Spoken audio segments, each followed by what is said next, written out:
Hi friends, இன்றைக்கி ஒரு கதை பார்க்கலாமா?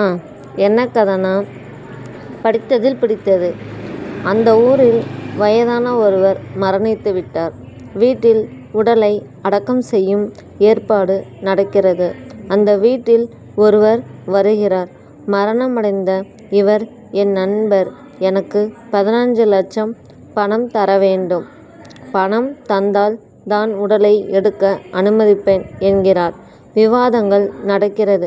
3 மகன்களும் சொல்கிறார்கள், நாங்கள் தரமாட்டோம், எங்கள் தந்தை இது பற்றி கூறவில்லை என்கின்றனர். அங்கு இருந்தவர்களோ, மகன்கள் கொடுக்காதபோது எங்களாலும் முடியாது என்கின்றனர். பதட்டம் அதிகரிக்கிறது. ஒரே மகள் ஓடி வருகிறாள். தனது கழுத்தில் கைகளில் உள்ள நகையை எடுத்து கொடுத்து, இதை வைத்து கொள்ளுங்கள், மீதியை நான் தருகிறேன் என்கிறார். அந்த நபர், வேண்டாம் மகளே, நான் தான் உன் தந்தைக்கு 15 லட்சம் தர வேண்டும்.